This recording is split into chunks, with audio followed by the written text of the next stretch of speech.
Welcome to class 3 on understanding women. This is so fun. And I know that I've had some really amazing conversations about the masculine and the feminine. In fact, my friend was just over and we were talking about how her brother, we were just talking about kids cleaning their rooms and my frustrations. And then she was like, my brother was had a room like your daughter's, but he became super clean and was like the cleaner in the house until one time he was talking to us. He's like, yeah, I used to be the main provider of cleaning and organizing in our house until my wife took up a new hobby, a hobby of cleaning. And everyone was like laughing, like, what are you talking about?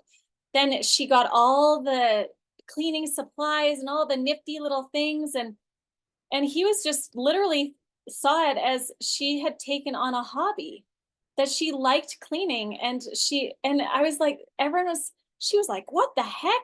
And he was looking around like, I must have said something wrong, but he had literally like translated her behavior of getting into cleaning and getting all the supplies and doing it a different way than he did it as a hobby. And I was like, what's funny is we knit and we do all these weird things. Like, why would cleaning be any weirder of a hobby than knitting to a guy?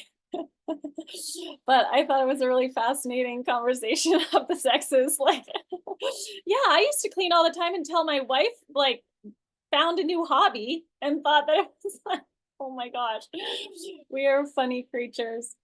But anyway, I wanted to share this video just for clarification. Do any of the women relate to some part of this rage monster story?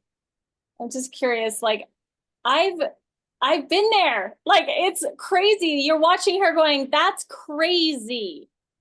And yet, like, I think most women have felt crazy before when we're in this place. And one thing that I heard one time just in conversation was like that women that have the least boundaries, they tend to have the worst PMS. And I don't know if that's scientifically proven or whatever, but what it made me realize is like, if you're putting those little things in the petty offense file the whole month, and you're just going, oh, well, I'll just clean the dishes this time. I'll just keep doing this time.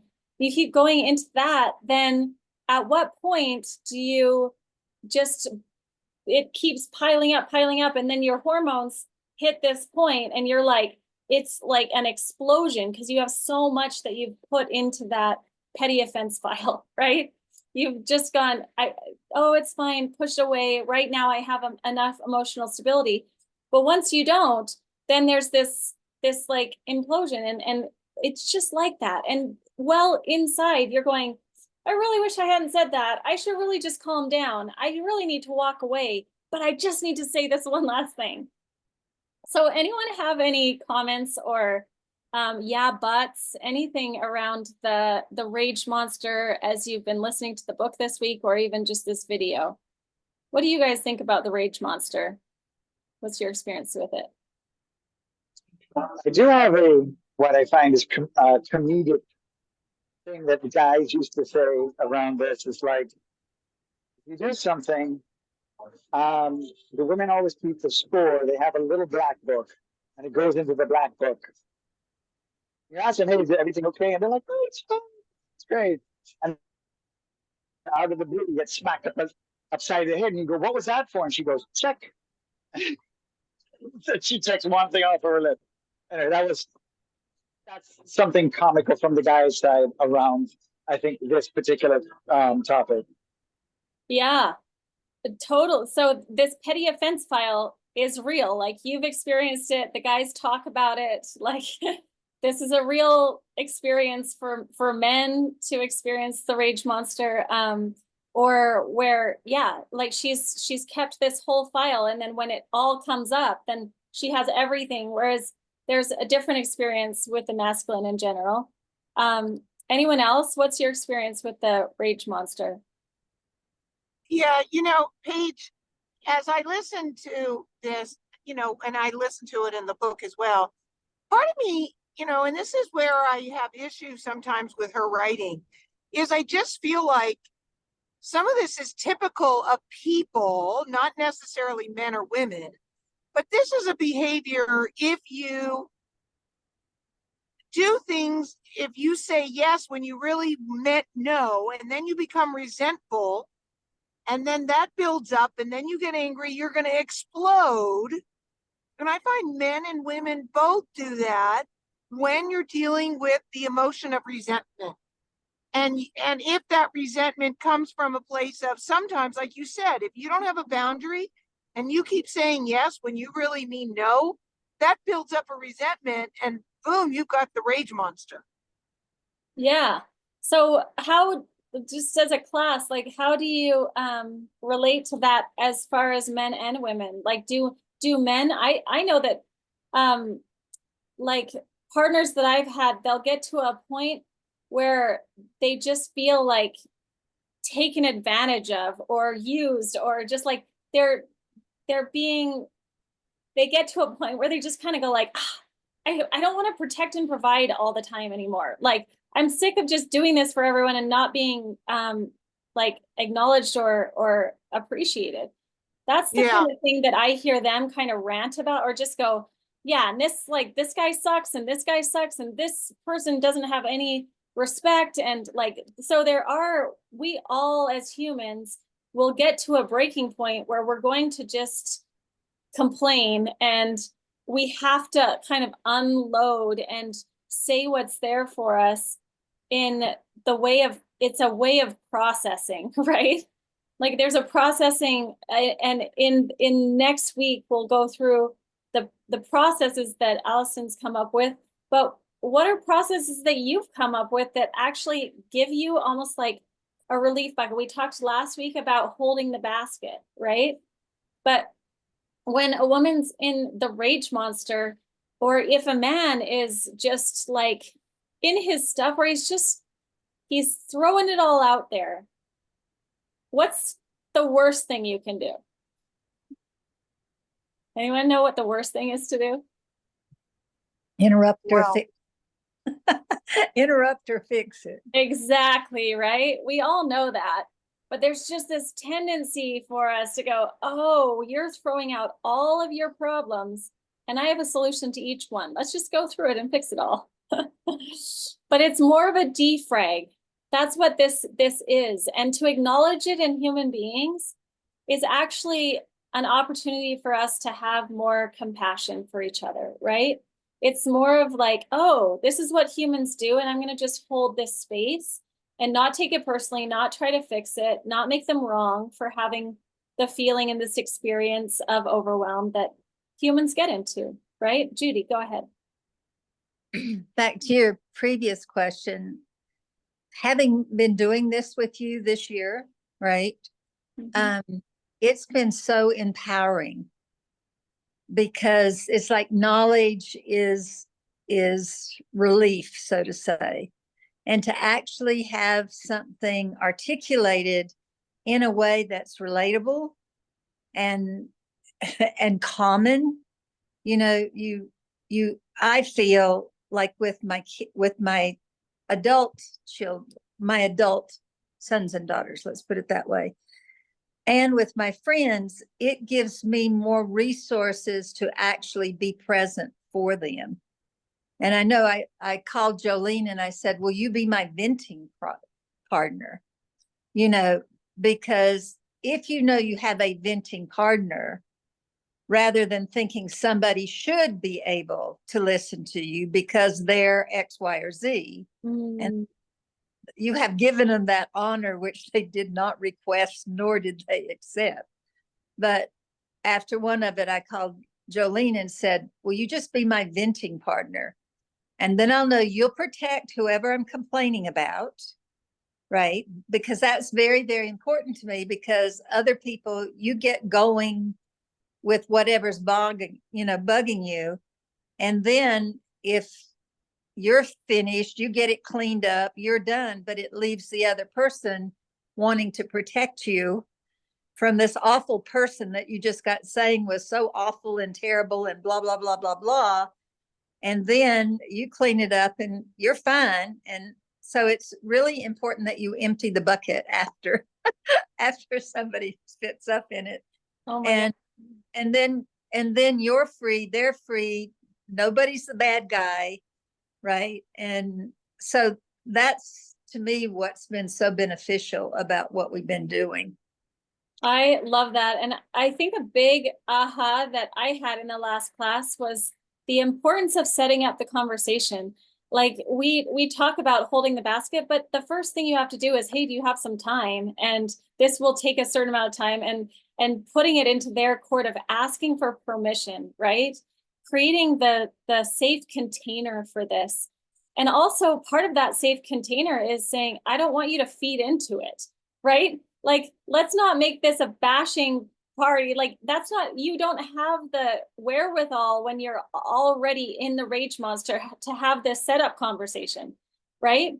But to have these setup conversations for when the rage monster is hit, like have those safe people to call and know that they're not going to pour into like add to that. Oh yeah, and I have a petty offense file against that person too. Let me add it on to it. Right? Have you ever done that with a friend or a sister or like, I know my girlfriends are so loving and supportive and lovely that they want to support me in all the ways, including like, yeah, what a jerk. And I remember when he did this too, right? Like, so that's actually not what we're asking for either. But if you don't tell them that, they're just all in. And that's just the loving partners that they are to you. So setting up the container, asking for permission. If it's a guy, definitely asking for like the space. I don't know how long this is going to take. So I need some space where you have a lot of time, or this is going to be 20 minutes. Can you put a timer on? And when do you have 20 minutes that I can go into this? Or if there's the rage monster, like, hey, I'm in the rage monster. Like this is happening, or whatever it is, just like creating the conversation. And I wonder how you would create a conversation. I'd love to hear your thoughts on just what you think could be the conversation of, hey, I'm in this, and like it doesn't have to do with you as much as just where I'm at, and the rate, like the petty offense file is overflowing, you know. And she talks about how for men to understand women, there is like just recognizing, oh, this is what's happening, and I'm going to hold the bucket, and I'm not going to take offense, and I'm not going to touch her, and I'm not going to try and fix things. But is there anything that you think you would want as a man or as a friend or partner to create that container, to create it in a safe way so that there can be the best outcome? Because this happens to humans. We get overwhelmed. We have the petty offense file. It's real. What do we do? I just have one thing that's kind of a side note here, that I keep getting this image in my mind of, like a woman actually out in the forest gathering and having her basket getting heavier and heavier and heavier.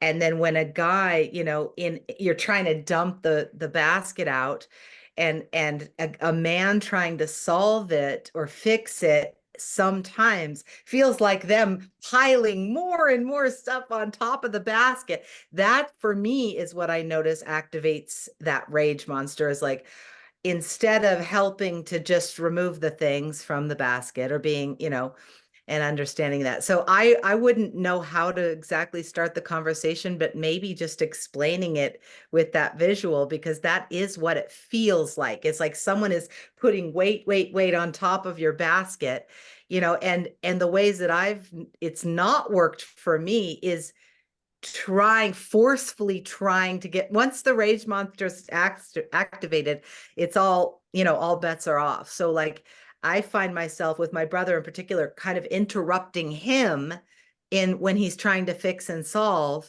And then it just escalates, because I'm like, I need you to listen. But when it gets to that point, it's a lot harder. So I don't think I'm being any help at all, but I'm just having a lot of visuals in my mind of how this actually feels in the body when you're trying to empty the basket and it's not working. Yeah. And I think like one of the things I know for myself, with the rage monster, and it's that idea of like, you've got a full basket, and it's like, once you get, if you're in that place, you already have the full basket, and then someone else like throws their dead rabbit on your basket, and you're like, what the heck? That's what it feels like to me. And it's like, if someone criticizes me and I'm trying my best and I'm like overflowing and I'm, and they're like, why didn't you go and get the berries over there? I'm like, like I'm just, I want to lose my mind. Like I start seeing red and I want to lose my mind, right? It's when my son, just this week, I saw the rage monster, like the rage monster arrived today, like not that today, a couple days ago, but it was like, I came down, I had guests coming. I asked my son 13 times and he's 14. I was like at the 14th and I was like, I'm going to lose my mind. Like, and I just go, I asked you, and it was one more level where I could have asked him 12 times and it would have been fine. But that 13th time, and whatever my hormones were doing and whatever stresses I had that day, and it was just all of this. And I was just like, I had to take a time out. It was so bad. I started screaming at him. And then I was like, oh, this is like not healthy at all, right? Like this is not okay. But it was the full on rage monster. So I can't expect anyone to like hold space for when I'm in that. I don't know. What do you think? Like one conclusion we found last week was it's actually an honor, at least for when we have like letting someone hold space for when we need to empty our basket, because it's this vulnerable space of like letting them witness who we are. I was saying I like to just write it in my junk journal, but it's actually not giving my partner the opportunity to witness me in that way, right? I don't think that I need my partners or my family members to like witness the rage monster. But there is a formula that she has for like, at least for the people that are like, we're all going to witness the rage monster at a certain point. So if you are a witness, there is a formula of how to deal with it. But does anyone have any thoughts about that? Or I have something to say. When I feel some kind of a rage about something, the best thing for me to do is to be physically active. So I like to go out on a walk, and then I can talk out loud to myself while I'm getting rid of all the excess energy that's inside me. And I walk and walk and walk until I feel better and resolved, and then I can come back and deal with it in an appropriate way. I love that. Yeah, like the somatic release of I know one really great solution to rage is hitting the bed with a bat or a ball, like putting a timer on and saying for 2 minutes, I'm going to hit the bed as hard as I can. I'm going to scream if I have to, but somatically getting out of it's a physical reaction, right? Like it's just in our bodies. And so there are certain ways. One thing that I really love to do when I'm super triggered is I do tapping. So I'll just like, and I'm going to just lead you through this. It takes about 3 minutes, but this helps me so much. If I can just say, even though I am so pissed off right now, I deeply and completely accept myself. Even though I want to kill someone, like whatever it is, like even though I'm so, so angry, I deeply and completely accept myself. And then I'll go, I'm so mad. I am so pissed off. Oh, I can't believe they did that. What the hell were they thinking? I am going to lose my mind. I don't think I can handle this. My whole body is shaking. I'm so angry, and I just keep tapping. And then I go through this and I just keep going through like all the stuff I wouldn't even say to anyone, just like, rah! And I'll go through the whole negative, and then I'll go, wow, this is so aggravating. And I'm going to take some deep breaths now. I don't even want to take deep breaths. I am so angry. Yeah, it's good to take deep breaths when this kind of thing happens. Oh, okay. But it still doesn't justify what they did. Nope. But maybe a walk after this would feel good. Oh, I'm going to stomp the whole time. I'm so pissed. Yeah, that's okay too. Okay, let's just take some deep breaths. Oh, that walk's going to feel good. Okay, I should probably go say sorry. Yeah, it's going to be okay. Yeah, next time I'll probably want to do this instead. Okay, let's get the boots on, girl. You got this. You got this. You got this, right? So I almost always end up with, you got this. That's like, for some reason, that's my words that are like, come to me by the end of my tapping. But I just go through the negative. I let the devil on my shoulder just spew it all out, like, and then I have the devil and the angel have a conversation. I kind of tap myself out of I coach myself through it. And then by the end, I come up with the solutions. And sometimes I'll have to do 2 or 3 rounds of each one of those. But the negative, then the positive, negative, and then the positive is a huge resource for me when I deal with this. So let's jump into the conversation about criticism. And I want, I'm going to put you into breakout rooms to have smaller conversations about this, because I think it's really valuable for men and women just to share what your personal experience of criticism is. And then we'll come back in the room and I want some shares about what it's like for you to receive criticism, because some people have resilience to it. They're like, it's okay. It's like coaching and I'm good with it. And Allison talks about the 5 levels of protection that the masculine has just from having testosterone and being men that they have against it, and how women experience criticism differently. But I would love for you guys to be able to share what that experience is for yourselves, because this perfect woman that is constantly kind of nagging us in our head is a very real thing for most women. And it's constantly this comparison of, who's doing it better than them.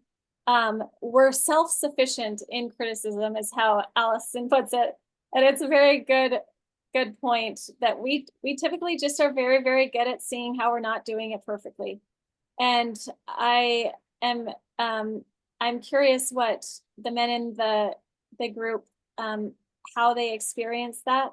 But I want you first to just have some smaller conversations about it so that you can come back and share what you find. So welcome back, everyone. Hello. And okay, so Nancy and I were just talking about the impact of criticism and just how women tend to really change behavior based on criticism to kind of try and please. I don't know if you found that in your own conversations or whatever, but I know when I get criticism and it's an instant oh my gosh, how can I change that as soon as I possibly, instinctually. And I don't have that is that relevant or is that true? Or I don't really instinctually pause to check to see if that's even irrelevant or whether it makes sense for me to go and change my ways or the way I am. The way that some other people do, and particularly men have this ability to kind of look at things from an objective way when they get criticized, although criticism does not work for men or women. So what were anyone want to share what you talked about or what you discovered in your breakout rooms? I was just saying, for me, if I get criticized, because I grew up being criticized and corrected my whole life from my father, mother, my sister and brother. So I usually get very defensive, and I've had to learn to really step back and listen and accept the fact that that feeling is coming from somewhere. What they're criticizing me on had to come from some truth for them And so I really need to, I really work on stepping back and listening to what they're really trying to say and not be defensive and just staying open. And it is very hard if it's something that I'm extremely sensitive or triggered by, right? And my sister knows how to trigger me. Yeah, especially Yeah. family, right? Yeah. Yeah. Well, I know that like no, criticism doesn't affect me actually now that when you say that, criticism doesn't affect me if it's not it doesn't resonate with a an innate insecurity of my own. Right? Like my kids can be like, "Oh, mom, get your fat leg off of me." I'll be like, "Oh, like I don't care. I don't think I have fat legs, so it doesn't affect me whatsoever. I don't feel like I need to go to the gym and start working out and get skinnier legs or something. Like it just doesn't resonate, right? So it's only if it resonates with this this little nagging part of me that's telling me all of my flaws and it resonates that it even hurts. And so how do we get to a place where we just don't get so hurt by the criticism? But yeah, thank you for that share, Lori. Anyone else that wants to share what your experience of criticism is? I'll just echo what you said about women instinctually changing their behavior without even looking into, is it relevant? Is it, whatever. I do that same thing. We must just be programmed with that pleasing behavior. And in our group, with another woman and a man, it was apparent that it seemed apparent that women are a little more hard on themselves naturally. We're always criticizing inside ourselves. We have always critiquing. And I think it's like holding yourself against the perfect woman. But Robert said that men don't operate in exactly that same way. They're more making observations, where women might tend to take something personally, a man's observation, as a personal criticism. It's actually not. It's just an observation, So Yeah. that's big news.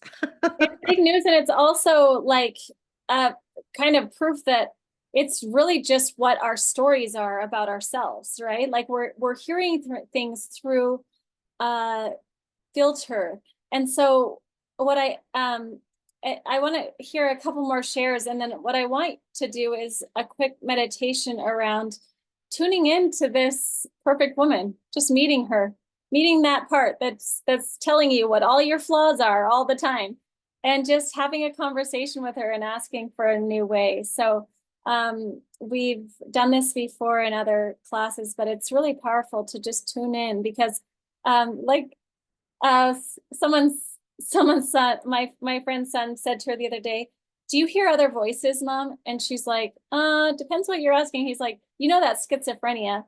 But I was like, no, everyone hears other voices. Everyone's hearing, "Oh, you shouldn't have done that. Oh, what were you thinking?" Like we all have these different voices. And so if we can get still enough to actually listen and tune into those parts, we can actually work with them so they can work for us rather than against us. And that's a lot of the work that I do and in the breakthrough work that I do. But this was something I just wanted to do with you during this class. But anyone else have any thoughts or comments about criticism before I move into that? Just one observation. And I really appreciate the men being here so that we have verification that they don't do it the way that women do it a lot of times. And that when we become aware of that is the process that we're using, we're no longer captured by it.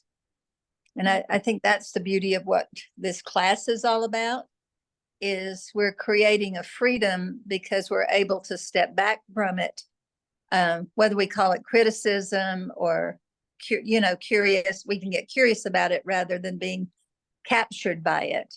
And that's what I've really appreciated by all of these classes and everybody sharing.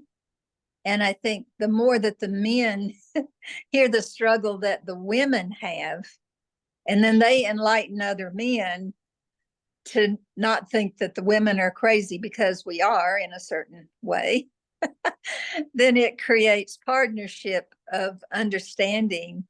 And the same way with us realizing that the men aren't being insensitive, they just process different. And so then we can cross fertilize in a good way. So Yeah. I'm excited about. Yeah, and I think this conversation has a lot to do with like whether we call women crazy or not, right? Like this, hear voices in our head. That object over there is yelling at us, like, and we can call ourselves crazy, or we can feel like we're crazy sometimes even. But to just go, oh, this is what's happening, and normalizing it, and not calling it crazy, but just calling it like I'm having a human experience, right? And part of the socialization and whatever's happened with women, where we have this voice in our head that's trying to be perfect all the time, whatever has caused it. The fact is if you have a critical voice in your head, and that's really what I just want you to do now, is if you can just close your eyes and take a deep breath, I want you to tune into that critical voice, whether it's masculine or feminine. If you close your eyes and you get still enough, that voice that may be telling you that you're never enough, or points out all your flaws, how you need to be, what you need to do, or what someone else would do if they were better than you. Maybe the part that compares you to other people.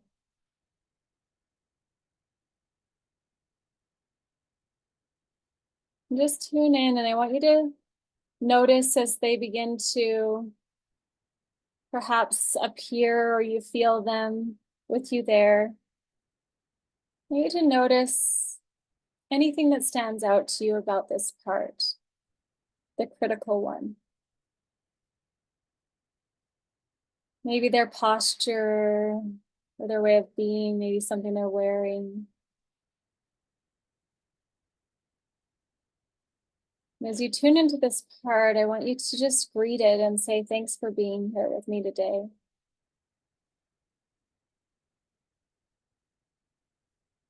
Perhaps you ask their name or what they'd like to be called.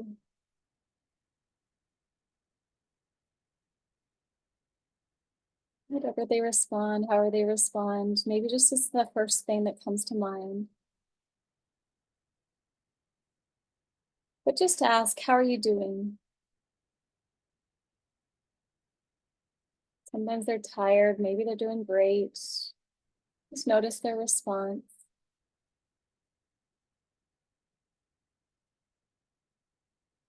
You can ask, how are you feeling? There's a different response.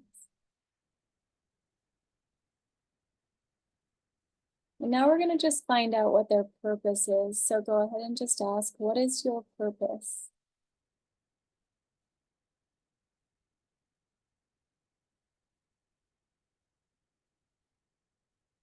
And ask, what are you afraid will happen if you don't do that or make sure that happens?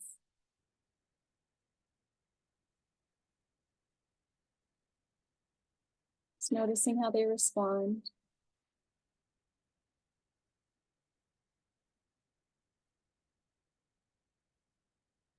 You can ask, when did you come into being?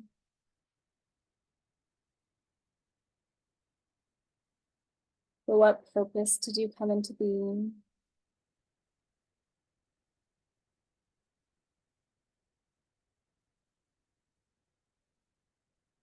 And now go ahead and just thank them and say, thank you for trying so hard and working so hard to fulfill your purpose. And the truth is, you're hurting me. Paige, we can't hear you. Thank you. Can you hear me now? Yeah, we can hear you. I think it's Judith's Maybe internet. it's me. Okay, go ahead and just take a nice deep breath and breathing it in. Going back to that space with this part and ask. And just share with them how this is not helping. How it's actually hurting you. The constant criticism and comparison. And share the impact emotionally of what it's like to have this constant voice of criticism, of making you wrong, or whatever your experience of them is. Go ahead and just share how it's hurting you emotionally, physically, maybe even spiritually.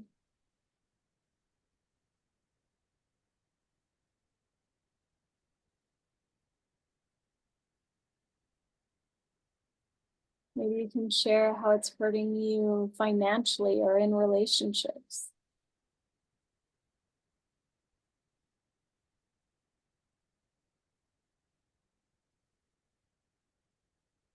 And notice how they respond when you tell them and show them how it's hurting you.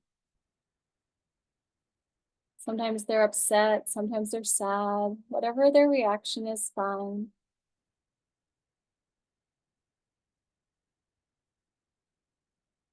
But you can tell they're hard-working parts. This part is trying to help most of the time. And so go ahead, and I want you to see if there's any way you can work together with this part moving forward. Maybe give it a promotion or a transformation, a new way of being, so that it can actually help you instead of hurt you. What's this new way of working together with this part? Sometimes we can transform and give our parts promotions to be our cheerleaders, or the one that lets things go with ease, or the one that has the barriers or the shields or the protection against criticism. And I want you to go ahead and give them any tools that they need, maybe a gift. You may even turn to your right and see a magical toolbox where you can reach in and pull out the perfect gift for this part to have a promotion, to transform into a new way of being, so it can help you instead of hurt you.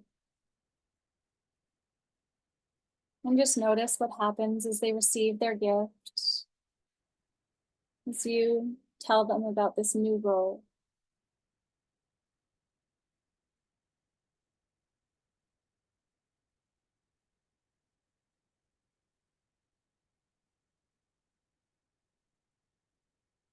And go ahead and say to them, I'd like to promote you to a new role so you can actually help me instead of hurt me. And what's the name of this new role? Go ahead and give that title to them now. And ask if there's anything they need from you in order to fully step into this role.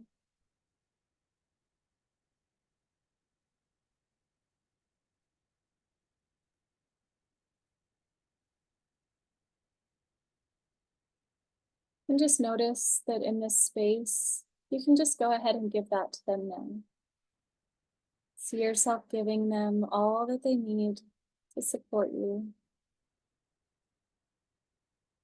You may ask, do you have any fears or resistance about accepting this new role?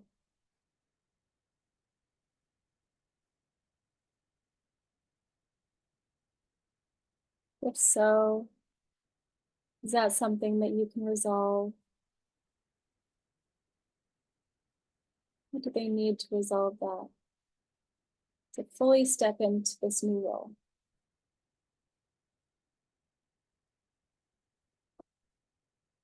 And finally,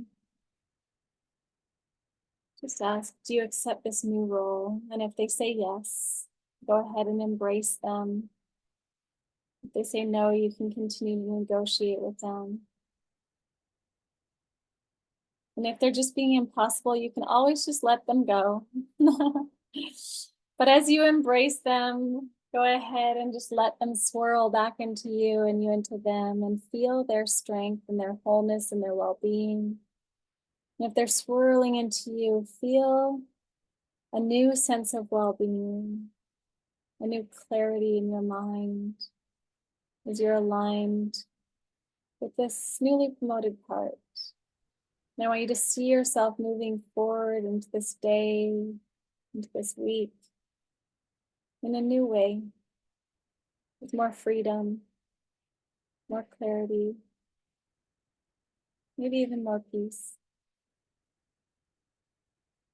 As you take a nice deep breath, you can wiggle your fingers and toes and bring your hands over your head, put a smile on your face, and the word is yes. Yes, yes, yes, yes, yes. Beautiful. So I would love to hear some shares of what you saw. What was your perfect person or your perfect woman or your critical one like? And if anyone noticed and had a cool experience of transforming it into a part that can support you, I'd love to hear. It's always neat to hear what people get to create. I'll share. Thank Mine you. was pretty visual. And so she kind of showed up in a way like almost shadow like my grandma, a long ago grandma. She had slacks on, she had her hand on her hip, she had her finger out. She was called the criticizer, just, that's what came to mind. And then the thing that I picked out for her was a pair of light wings, like those playful wings that are like, and she got really excited about that. And so and then her name was the observation angel. That's what came to mind. So Beautiful. and her job as the criticizer was to keep me on track. And I actually had a vision of like a train track, and she's like always there, like making sure. But as the observation angel, we could see that even though I might veer off, like she didn't need to keep me on the straight and narrow, because even though I might veer off, the destination, once I had a broader perspective, was the same. So I could it's okay to let go and veer off track now and then, because I'm still going to end up at the same place. So it was actually really, Paige, I love your meditations. You are so good at that. You are amazing, Jody. I love it. I love like people's brains. I love that you came up with that. And it's really so cool how what's possible. Yeah, like I love especially this one because yeah, mine was just this really kind of cruel, like, yeah, just she had a tight bun and she was just, but she was working her butt off. Like she was working so hard to protect me, right? And so it's fascinating to see. Does anyone else want to share? Thank you so much, Jody. I love visions into your mind. It's so beautiful. Becca. I'll share.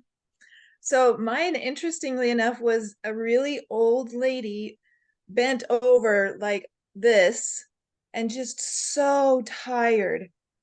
And it was so interesting. When I was asking her, why are you doing this? She says, well, I've made so many mistakes and I just don't want you to make any mistakes. And I just want this to be better. And she was so tired. So I put her to bed.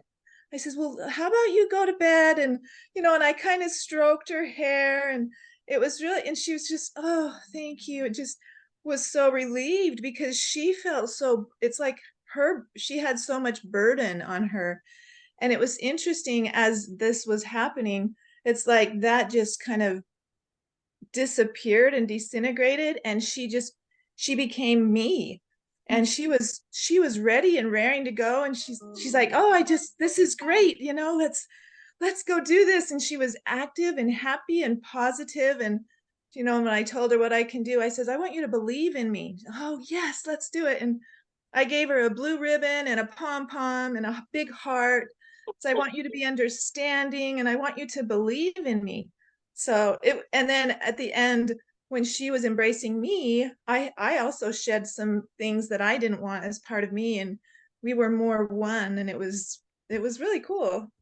Becca, that's amazing. I love that so much. Thank you for sharing. And it also gives me compassion for like, the women in our life that were critical. And it's just like, it comes from this place of, I've made all these mistakes. I don't want you to make them, And you see mothers being so critical of their daughters, but it's like, it's not the best way, but it comes from a place of wanting to help. And I find that so often with our parts, their intention is really to help us. So I mean, we could do this all day. I would love to hear every one of yours, and we will stay on a little after, but I wanted to complete the class in just sharing like for men and understanding women and women to understand each other is to just know that we are self-sufficient in criticism. We do not need anyone else to criticize or point out how we're not doing things right, because it does not bring the best out in us. And we constantly have our environment and our own inner critic telling us how we should be better. And so that's almost why it's like touching a burn when you criticize a woman, because we're already sensitive to it. We already are so hyper aware of where we're falling short. But how to get the best in women is to cherish them, right? Like she uses this word cherish, which is so beautiful. But as you see and witness and even point out the beauty that she creates all around her, the noble qualities that she has, the acknowledge and witness her feelings, then when she feels adored, when she feels held and witnessed, she can glow, she can be her best self, she can have that, you know, that creativity that kind of exudes from her, and you're bringing out the best in her. And the one thing in the workbook, it says, when you hurt her feelings, when a woman's feelings are hurt, whether it's because she's criticized, whether anything else, her she feels it in her body, like she was literally physically hurt. And the life and happiness that travels through her whole body is then kind of extinguished.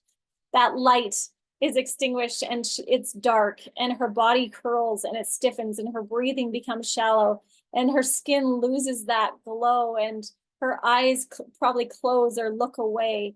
And this opens her up to the rage monster, right? And so in order to just let's bring out the best in the women around us, in the men around us. I know that men are so receptive to adoration, right? And women are too. And so if we can bring out that light in people rather than causing darkness, we can make the world a better place. So if you want to stay and share your visions or just share your insights, I would love to hear them. I'll be on for another 10 or 15 minutes, but this class is complete, and I just appreciate you all so much for being here, and go and spread this wonderful information with the people in your life and be that light. So thank you for being here.